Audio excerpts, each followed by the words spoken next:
Já mudei tantas vezes desde hoje de manhã. Explique melhor.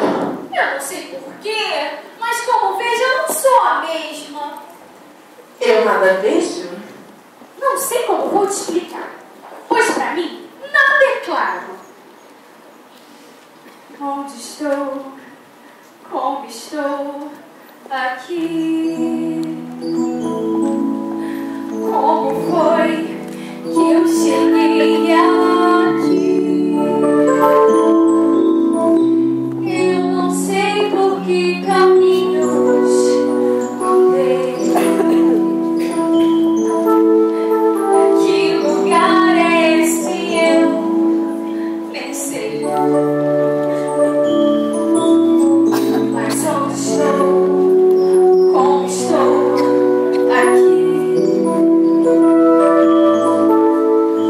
Como foi que eu cheguei aqui? Meu coelho passa tão rápido. Tudo foi tão diferente que afinal nem percebi. Mas como foi que eu cheguei aqui? E se alguém quiser saber quem sou, é só perguntar pra mim. Quem é você? Eu sou Alice. Quem é você? Eu sou Alice.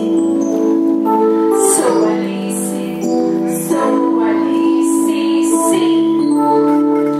Mas não deverias você me dizer o seu nome? Por que te diria meu nome? Ai, meu Deus, isso daqui é tão confuso. Eu já estou ficando totalmente perdida. Não é não? Ah, mas pra mim Por que, menininha? eu já não posso me lembrar das coisas como antes. Eu já nem sei quem sou e nem pra onde vou. Como diz nos Salmos, quando você perde a identidade, você também perde a direção. Ai, meu Deus, dona Lagarta, onde eu vim parar? Por que está rindo? Quem és tu? A senhora só faz perguntas e mais perguntas. Eu já chego. Eu vou embora. Espere! Tem algo importante a dizer. O que eu vou falar, dona Lagarta, fala bem rápido. Exatamente qual o seu problema? Que caminho eu devo tomar? Aqui no Reino de Copas, todos os caminhos te levam em todos os lugares. Ah, mas qual é o caminho que eu faço para encontrar o Senhor Coelho? Com certeza ele poderá me ajudar. Senhor Coelho... escolha qualquer caminho que você vai encontrá-lo. Minha irmã sempre diz que só há um caminho. O caminho que é a verdade e a vida.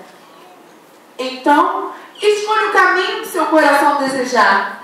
Lá você encontrará a porta e também passará por dificuldades, mas que te farão crescer. É mesmo? Obrigada, dona Lagarta. Adeus. Cada um que me aparece. Lagarta linda!